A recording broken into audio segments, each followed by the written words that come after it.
Hello guys, இந்த ஆக்டோபஸ்லாம் பயங்கர கோவக்காரனுங்கன்னு சொன்னவங்களாம் நம்ப முடியுமா? இவங்க எப்படிப்பட்ட கோவக்காரனுங்கன்னா, தேவையில்லாமல் ஒருத்தனுக்கு சும்மா கூப்பிட்டு கழுத்துலேயே ஒன்று வச்சு போடா அப்படின்னு அனுப்புகிற அளவுக்கு கோவக்காரனுங்களாக இருக்கானுங்க.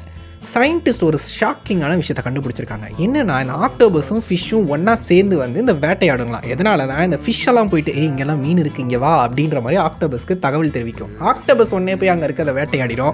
அதுக்கப்புறம் இந்த மிச்சம் மீதி கிடைக்கிறதுலாம் ஃபிஷ்ஷுக்கும் கிடைக்கும். அதனால் இவங்க 2 பேரும் சேர்ந்து ஒரு டீம் ஒர்க் மாதிரி போயிட்டு வேட்டையாடுவாங்களாம். இந்த மாதிரிலாம் நடந்துட்டு இருக்கப்ப திடீர்னு ஆக்டோபஸ் கழுத்தில் மீன் ஒன்று வச்சுப்பா அப்படின்ற மாதிரி அடிக்குமா. ஏன்டா இது அடிக்குது அப்படின்றது சயின்டிஸ்ட்டுக்கே புரியல. சில பேர் என்ன சொல்கிறாங்க அப்படின்னா, இந்த குரூப்புக்கு நான் தான்டா தலைவன் அப்படின்ற டாமினன்ஸை காட்டுறதுக்காக தான் அது ஒரு அடியை போடுது அப்படின்றாங்க. இன்னும் சில பேர் என்ன சொல்கிறாங்கன்னா, இதுக்கு சில டைம் எரிச்சல் ஆகிடும் இந்த மீனுங்களால், அதனால் அடிக்குது அப்படின்றாங்க. இன்னும் சில பேர் இந்த உணவை இது வந்து கொஞ்சம் பிடிங்கிக்குது அப்படின்ற காரணத்தினால கூட அடிக்கலாம் அப்படின்லாம் சொல்கிறாங்க. எது எப்படினாலும் இதுதான் எக்ஸாக்டான ரீசன் அப்படின்றது சயின்டிஸ்ட்டுக்கே தெரியல.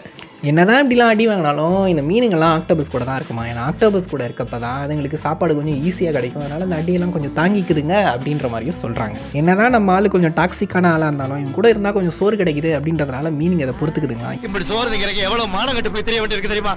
பேசுறாங்க பேச்சு. இந்த மாதிரி விஷயத்தை பற்றி நீங்கள் என்ன நினைக்கிறீங்க அப்படின்றத கமெண்ட்டில் சொல்லுங்கள். நெக்ஸ்ட் வீடியோவில் பார்ப்போம்.